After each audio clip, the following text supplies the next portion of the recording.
तो दोस्तों कैसे हैं आप लोग। स्वागत है आपका स्टूडेंट सक्सेस स्टेप पे। दोस्तों आज सेट नंबर 5 है और किसी कारणवश एक दिन जो है आप लोग का लेट हो गया, इसके लिए माफ़ी चाहूँगा आप लोग से। दोस्तों कुछ क्या बताएं, समय ख़राब था, मैं कुछ मजबूरियाँ थी जिसके कारण जो है कल हम सेट आप लोगों के पास कंटिन्यू रख पाएँ, उसके लिए माफ़ी चाहेंगे।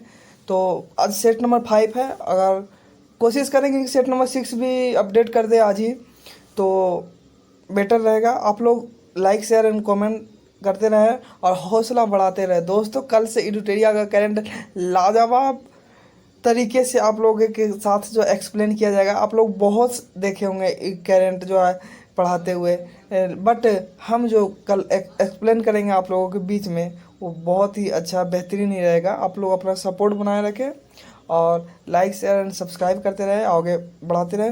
सेट नंबर 5 ज़्यादा ना बोलते हुए आज सेट नंबर 5 का जो बीपीएससी राइट वे का बिहार एसआई का मोस्ट इम्पोर्टेंट एकदम वीवीआई कहीं से छापा हुआ नहीं है, एकदम बहुत ही बेहतरीन जो ऑनलाइन टेस्ट सीरीज करवाया गया था बीपीएससी राइट वे पर, तो उसका टेस्ट सीरीज आज आप लोगों के बीच में है।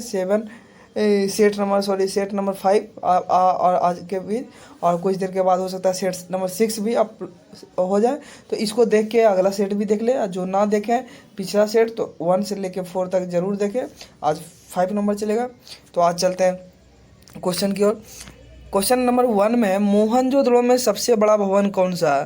तो धान्यागार जो है मोहनजोदड़ो में सबसे बड़ा भवन है। आरंभिक वैदिक काल में वर्ण व्यवस्था आधारित है व्यवसाय पर। वर्ण व्यवस्था यानी जाति जो है किस पर आधारित था? तो व्यवसाय पर। बुद्ध किस वंश से संबंधित थे? तो यह शाक्य वंश से संबंधित थे। धातु से बने सिक्के सबसे पहले प्रकट हुए थे, बुद्ध के काल में प्रकट हुए थे। महावीर कौन थे? तो 24वें तीर्थकर थे। निम्नलिखित मगध के राजवंशों को कालक्रम अनुसार लिखिए, यानी पहले कौन? तो मौर्य क्या बोलता, पहले कौन? हर्यक वंश, और दूसरा कौन? शिशुनाग वंश। अब पहला कौन? फर्स्ट में, फिर नंद वंश, उसके बाद फिर में मौर्य वंश।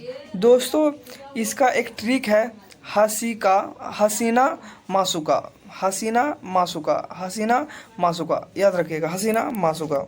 हा से हर्यक वंश, सी से शिशुनाग, ना से नंद, अम्मा से मौर्य, उसके बाद सूखा तो आगे चलता है, वो ध्यान रखिएगा। चंद्रगुप्त मौर्य के दरबार में भेजा गया यूनानी राजदूत कौन था? तो मेगास्थनीज। चंद्रगुप्त मौर्य के दरबार में भेजा गया यूनानी राजदूत कौन था? तो मेगास्थनीज। ध्यान दीजिएगा आप लोग। क्वेश्चन नंबर है, किस प्रसिद्ध शासक को शिलालेखों का जनक कहा जाता है? तो अशोक को। राजा खारवेल किस चेदी वंश के महान शासक थे? तो कलिंग राजा खारवेल, याद रखिएगा। निम्नलिखित में से किसका मिलान सही किया गया है? याद रखना है केवल 1। सुल्तान महमूद जो है सोमनाथ मंदिर को लूटा था।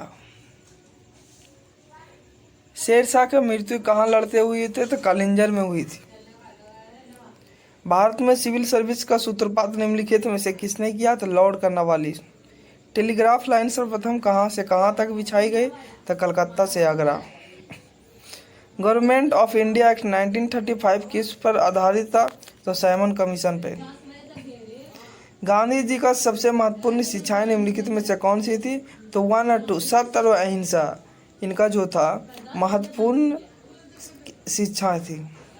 जालियांवाला बाग हादसे में कौन सा ब्रिगेडियर संबंध था? General Dyer. बताइएगा कि जालियांवाला बाग में जो है, ये जालियांवाला बाग कब हुआ था? कमेंट करके बताइएगा। महात्मा गांधी द्वारा सविनय अवज्ञा आंदोलन किस वर्ष में शुरू किया? तो 1930 में। किस संधि से प्रथम विश्व युद्ध समाप्त हुआ? तो वर्सेल संधि। भारत एक है क्या? लोकतंत्र राज्य है। भारत एक क्या? लोकतंत्र देश है। भारतीय संविधान के निम्नलिखित में से किस अध्याय पर जनता को गारंटी मूल अधिकार दिए गए? तो ये भाग 3 को।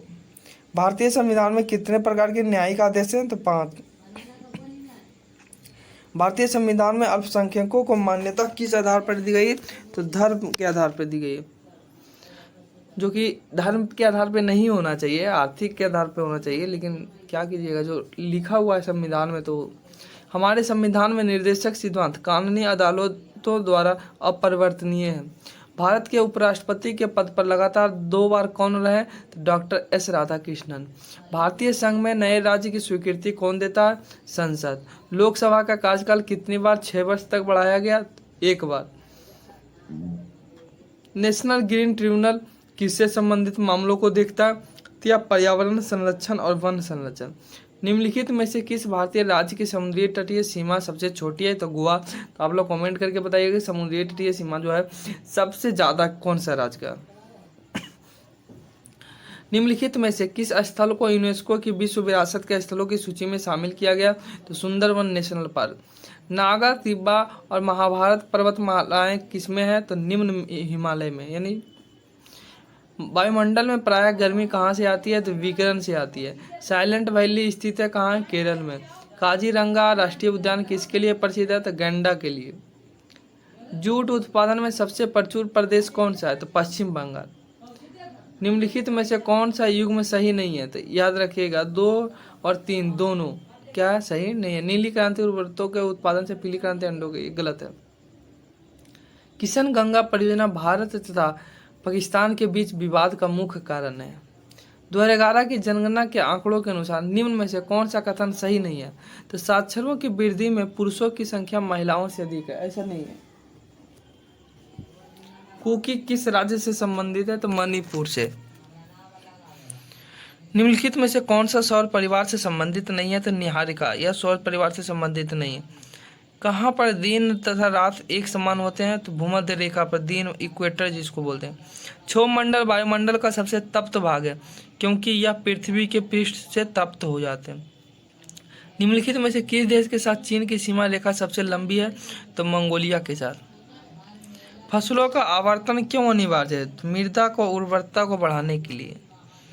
पवन की अपवहन किया डिफ्लेंटिंग एक्शन के कारण बने गर्तों को क्या कहा जाता है? Blow out. निम्नलिखित में से क्या विश्व का सबसे बड़ा खनन पतन है? तो हैंडलैंड। ठंडे देशों में शीतकाल में झीलें जम जाती है नीचे का पानी छोड़कर 4 डिग्री सेल्सियस पर। अतिशीलन सुपर कूलिंग किसी द्रव का होता है? हिमांक से नीचे। तरन ताल वास्तविक गहराई से कम गहरा दिखाई देता है अपवर्तन के कारण। ध्वनि नहीं गुजर सकती निर्वात में। तो आप लोग बताइएगा ध्वनि सबसे ज़्यादा ABCD ऑप्शन में सबसे ज़्यादा जो है किससे गुजर सकती है? सबसे ज़्यादा मतलब अच्छी तरह की तरीके से ध्वनि किससे गुजर सकती है? अच्छी तरीकों से। यंत्र कंपन करती हुई तार के नियमों का अध्ययन करने के लिए इस्तेमाल किया जाता है। यानी कंपन करती हुई तार के नियमों का अध्ययन के लिए इस्तेमाल किया जाता है सोनोमीटर। जब किसी वस्तु को पृथ्वी से चांद पर लाया जाता है तो द्रव्यमान बदल जाता है परंतु भार उतना ही रहता है। ये गलत है। भार बदल जाता है परंतु द्रव्यमान उतना ही रहता है। यह करेक्ट है। B number option correct. Amino acid की आवश्यकता किसके संश्लेषण के लिए होती है? तो प्रोटीन के संश्लेषण के लिए। एंजाइम के प्रोटीन भाग को क्या कहते हैं? तो एपो एंजाइम कहते हैं। प्लास्टर ऑफ पेरिस किसके आंशिक निर्जलीकरण से बनाया जाता है? तो जिप्सम लवण से बनाया जाता है। निम्नलिखित में से कौन सा एक शुद्ध तत्व है? तो सोडियम क्या है? शुद्ध तत्व है। एस्बेस्टस किससे बनती है? तो कैल्शियम और मैग्नीशियम से बनती है। शर्करा या मंड के किण्वन से प्राप्त होता है? क्या प्राप्त होता है? एथेनॉल। पीएच स्केल पर परिसर है 0 से 14 तक। बताइए पीएच स्केल में 7 का मान क्या होता है? बैटरियों में कौन सा एसिड संग्रहित होता है? तो सल्फ्यूरिक एसिड संग्रहित होता है। सल्फ्यूरिक एसिड का सूत्र क्या होता है? H2SO4। सार्वजनिक इस्तेमाल में आने वाला विरंजन अभिकर्मक क्या है? क्लोरीन। मोनालिसा का सुप्रसिद्ध चित्र किसने बनाया था? Leonardo da Vinci. Amrita Shergill किस रूप से प्रसिद्ध हुई है? तो चित्रकार। निम्नलिखित का मिलान कीजिए। यानी गौरी शंकर देवीलाल किससे थे? तो कथक से। हरिप्रसाद चौधरी किससे थे? तो बांसुरी से। MF हुसैन किससे थे? तो ये चित्रकला से थे। जाकिर हुसैन किससे थे? तो तबला से थे।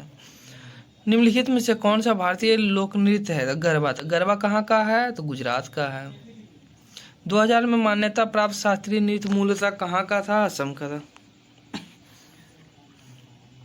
अभिज्ञान शकुंतलम एक है ड्रामा है। तो क्या अभिज्ञान शकुंतलम किसके द्वारा लिखा गया? बताइएगा। इंटरनेट के पत्ते पे HTTP का सही अस्तित्व क्या है? रूप है? तो hyper text transfer protocol. Nepal की मुद्रा क्या है? तो रुपया। संयुक्त राष्ट्र सुरक्षा परिषद के अस्थायी सदस्य की कार्य अवधि कितनी होती है? तो 2 वर्ष। दोस्तों हमने पहले से टिक आउट इसलिए किया कर देते हैं कि आप लोग कम से कम समय में 100 क्वेश्चन का रिवीजन कर लें, और बहुत ही बेहतरीन क्वेश्चन है। एक बार तो आप लोग ज़रूर देखें, अच्छा लगे तो लाइक करें, अच्छा ना लगे तो कमेंट करके बताएं कि जो है क्वेश्चन किस लेवल का है, उस लेवल का है या नहीं। संयुक्त राष्ट्र सुरक्षा परिषद के अस्थायी सदस्य का कार्य अवधि कितने होती है? तो 2 वर्ष। अर्थशास्त्र में प्रथम नोबेल पुरस्कार किसे दिया गया था? तो जॉन टिनब्रेगन और रेगनॉर फ्रिज। निम्न में से कौन सा दिवस ऐसा है जो हर वर्ष किसी निश्चित तिथि पर नहीं मनाया जाता? विश्व पर्यावरण है, जिसको हैबिटेट दिवस कहते हैं। राष्ट्रीय युवा दिवस किस दिन मनाया जाता है? तो 12 जनवरी को मनाया जाता है। निम्न में से किसको पर्ल सिटी कहा जाता था? हैदराबाद को पर्ल सिटी कहा जाता है। भारत का राष्ट्रीय पुष्प कौन सा है? तो कमल है। किस नगर में 2 रेलवे जोन का मुख्यालय है? तो कोलकाता में भी है, मुंबई में भी है। किन 3 वैज्ञानिकों को वर्ष 2020 में चिकित्सा क्षेत्र में योगदान है तो नोबेल पुरस्कार के लिए चयनित किया गया? तो हर्बेज अर्डल, माइकल हॉटन और चार्ल्स एम राइस को, यानी अल्टर हॉटन राइस याद रखिएगा। बिहार में नए मंत्रिमंडल का गठन में किसे वित्त मंत्रालय के भार दिया गया? तारकिशोर प्रसाद का। भारत में किस वर्ष हुई बाघों की गणना ने विश्व के सबसे बड़े कैमरा ट्रैप वन्यजीव सर्वेक्षण होने का नया गिनीज वर्ल्ड रिकॉर्ड बनाया? तो 2018 में। देश की कितनी वेटलैंड को रामसर साइट घोषित किया है? तो 42। एक नैदानिक परीक्षण का नाम बताइए जिसमें स्वस्थ हुए कोविड-19 रोगियों के रक्त को एक कोरोना वायरस रोगी जो गंभीर स्थिति में चढ़ाया गया था? Plasma therapy. चीन द्वारा भेजे जाने वाले विश्व के पहले अंतरिक्ष खनन रोबोट का क्या नाम है? तो क्षुद्रग्रह खनन रोबोट। अभिज्ञान यानी अभिकथन है ए और आर है, कारण आर है तो पढ़ना है। लखनऊ डिफेंस एक्सपो 2020 एशिया का रक्षा उत्पादन का सबसे बड़ा एक्सपो था। एक्सपो का आयोजन भारत को उभरते हुए रक्षा उत्पादन केंद्रों के रूप में प्रस्तुत करता है। ए और दोनों साथ है, और ए आर जो है ए का सही व्याख्या। इंद्र देवी अभ्यास में भारत के साथ किस देश की सेनाओं ने भाग लिया? तो रूस। सितंबर 2020 को प्रधानमंत्री ने बिहार में हर गांव में ऑप्टिकल फाइबर द्वारा इंटरनेट सुविधा योजनाओं को शुभारंभ किया। इस योजनाओं के संबंध में विकल्प में कौन सा तथ्य सही नहीं है? तो यह जो है CSCSPV के माध्यम से 180 दिनों की अल्प अवधि में 1500 करोड़ की अनुमानित लागत से लागू की गई है, यह जो गलत है। Question, PM Svanidhi mobile app का संबंध निम्न में से किससे है? तो स्ट्रीट वेंडर से। BCCI की महिला राष्ट्रीय चयन पैनल के अध्यक्ष के रूप में किसे नियुक्त किया गया? तो नीतू डेविड को। किस राज्य ने छात्रों को रोजगार पाने में मदद करने के लिए U-Rise नामक एकीकृत पोर्टल लॉन्च किया? तो उत्तर प्रदेश। हाल ही में किसी रेलवे बोर्ड का नया अध्यक्ष और CEO नियुक्त किया गया? तो सुनीता शर्मा। केंद्रीय मंत्रिमंडल ने स्वदेशी रूप से विकसित आकाश मिसाइल प्रणाली के निर्यात के प्रस्ताव को मंजूरी दे दी है। मिसाइल किस श्रेणी के अंतर्गत आती है? तो सरफेस टू एयर मिसाइल। निम्नलिखित में से किसे प्रतिष्ठित तानसेन सम्मान 2020 से सम्मानित किया गया? सतीश व्यास। 20वां शंघाई सहयोग संगठन सम्मेलन कहाँ आयोजित किया जाएगा? सेंट पीटर्सबर्ग, रूस। 15वें G20 शिखर सम्मेलन का आयोजन 2020 में कहाँ किया गया? सऊदी अरब। बिहार के बुद्धकालीन गण राज्यों का विस्तृत वर्णन किस बौद्ध ग्रंथ में संग्रहित है? अंगुत्तर निकाय। पाटलिपुत्र में हुई तृतीय बौद्ध संगीति का पश्चात किस बौद्ध ग्रंथ की रचना हुई? तो अभिधम्म पिटक। उदंतपुरी विश्वविद्यालय की स्थापना किस पाल वंश के राजा ने करवाई थी? तो गोपाल प्रथम। तो बताइएगा उदंतपुरी विश्वविद्यालय कहाँ है, कौन सा राज्य में है? राज्य ही बता दीजिए। हाल ही में मुख्यमंत्री नीतीश कुमार के द्वारा सियासत में सदास्यता का नामक पुस्तक का विमोचन किया गया। इस पुस्तक के लेखक कौन है? तो आप लोग बताइएगा विजय कुमार चौधरी। बिहार राज्य स्वास्थ्य समिति के द्वारा जारी आंकड़ों के अनुसार कितने जिलों को धूम्रपान मुक्त घोषित किया गया? तो 10 जिलों। हाल ही में बिहार में पृथ्वी दिवस के अवसर पर कितने पौधे लगाकर एक रिकॉर्ड बनाएगा? 3.47 करोड़। महिलाओं के खिलाफ हिंसा के उन्मूलन के लिए अंतर्राष्ट्रीय दिवस किस तारीख को मनाया गया? तो 25 नवंबर। आयुर्वेद दिवस किस तारीख को राष्ट्रीय स्तर पर मनाया जा रहा है? तो 13 नवंबर। दोस्तों आज के लिए यही। Thank you for watching. Like share and subscribe. दोस्तों सपोर्ट करते रहे, हम भी आपके साथ बने रहेंगे। अब देखेंगे बिहार SI में कैसे सिलेक्शन नहीं होता है, क्वेश्चन को रिवाइज करते रहे। दोस्तों अच्छा लगे तो एक बार लाइक तो ज़रूर करें। धन्यवाद।